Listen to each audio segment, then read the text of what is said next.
50စိတ်သွားတိုင်းကိုမပါစိတ်သွားတိုင်းကိုမပါဖြစ်နေတယ်ညံနေတယ်ညှိုးနေတယ်ပြီးလို့ရှင်အဲ့ဒီအတွက်ကြောင့်ကို့မှာစိတ်သက်တွေကြပြီးပေါ်သမျှတွေလည်းမှီဝဲတယ်လုံးဝကိုအစင်မပြေဘူးလမ်းပြောင်းနေပြီဆိုတဲ့သူတွေပေါ့နော်အသက်50မှာကိုတယောက်တည်းဖြစ်နေတာမဟုတ်ဘူးအမျိုးသားတိုင်းအခုနောက်ပိုင်းက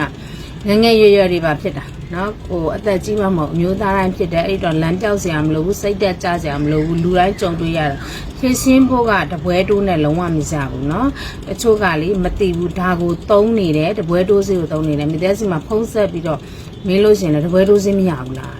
ဒါသူတို့က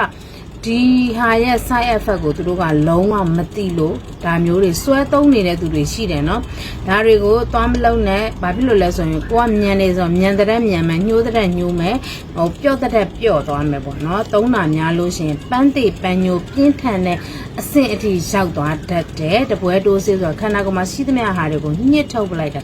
လုံးဝဘေးဥပ side effect ရှိတယ်သူတွေစောင့်တိုးလာတာเนาะ side effect တွေစိုးကျိုးတွေအများကြီးရှိတယ်အဲ့ဒီအတွက်ကြောင့်ကိုကထိမိမိနဲ့ထောင်မမှုအားကောင်းမယ်တက်လုံနေကောင်းမယ်မောပတ်မှုတန်နေခံနိုင်ပြီးတော့အကြောတွေတန်ပြီးတော့စိတ်သွားတိုင်းကိုပါအိမ်အောင်ရေးဒုက္ခကိုပြေဝခြင်းနဲ့ဟိုပန်းမလန်းတာတွေညံနေတာတွေအကြောအားနမ်းနေတာတွေမဖြစ်ချင်ဘူးဆိုတဲ့သူတွေကကိုကဖြစ်ဆွတ်တဲ့အရာကိုဖြစ်ဆွတ်ပါအခုတောက်ပြီးတော့အခုတန်းပြီးအုံဝမ်းဆိုပြီးတော့မရဘူးဆေးပက်လေအောင်တော့တစ်လတောက်ရမယ်ပေါ့နော်ဒီလိုမျိုးအခု